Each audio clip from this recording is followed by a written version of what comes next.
সুপ্রিয় শিক্ষার্থীবৃন্দ, স্বাগত জানাচ্ছি হুদা স্যারস অ্যাকাউন্টিং টিউটোরিয়ালে।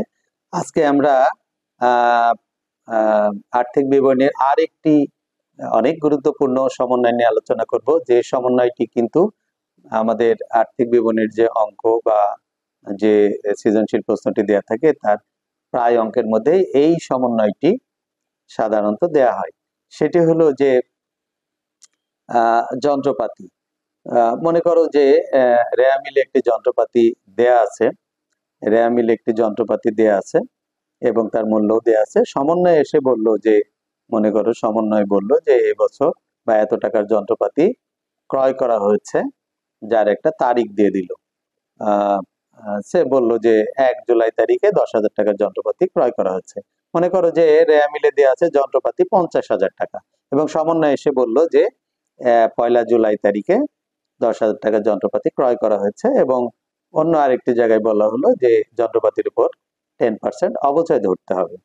এখন কথা হলো যে, তাহলে যন্ত্রপাতির মূল্য যদি 50,000 টাকা দেয়া থাকে এবং এই বছরের 1 জুলাই যদি 10,000 টাকা যন্ত্রপাতি ক্রয় করা হয়ে থাকে, তাহলে আমার প্রারম্ভিক যন্ত্রপাতি কত ছিল, অর্থাৎ বছরের শুরুতে যন্ত্রপাতি কত ছিল। তাহলে যন্ত্রপাতি বছরের শুরুতে যন্ত্রপাতি নিশ্চয় ছিল 50,000 থেকে 10,000 মাইনাস করলে 40,000। তার মানে 40,000 টাকার যন্ত্রপাতি আমাদের বছরের শুরুতে ছিল, আর বছরের মাঝামাঝি এসে 10,000 টাকার যন্ত্রপাতি ক্রয় করা হলো, যার ফলে বছরের শেষে এসে যন্ত্রপাতির মূল্য দাঁড়ালো 50,000 টাকা। তাহলে আমরা যদি এই যন্ত্রপাতির উপর অবচয় ধরতে যাই, তাহলে কি হচ্ছে যে আমার 40,000 টাকার যন্ত্রপাতি বছরের শুরু থেকে শেষ পর্যন্ত ছিল। তাহলে এই 40,000 টাকার যন্ত্রপাতির উপরে আমরা পুরো এক বছরের অবচয় ধার্য করবো, অর্থাৎ 40,000 ইন্টু 10%, অর্থাৎ 4,000 টাকা।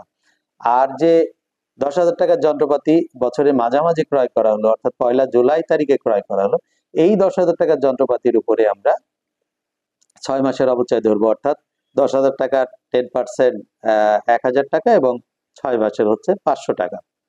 তাহলে মোট যন্ত্রপাতির মোট অবচয় হচ্ছে 4,500 টাকা। এভাবে আমরা যন্ত্রপাতির অবচয়টা নির্ণয় করব। নিশ্চয়ই শিক্ষার্থী বন্ধুরা, তোমরা নিশ্চয় এই যন্ত্রপাতির এভাবে যদি আমাদের সমন্বয় থাকে, তাহলে আমরা কিভাবে এটার অবচয় ধার্য করব সেটা নিশ্চয় বুঝতে পেরেছ।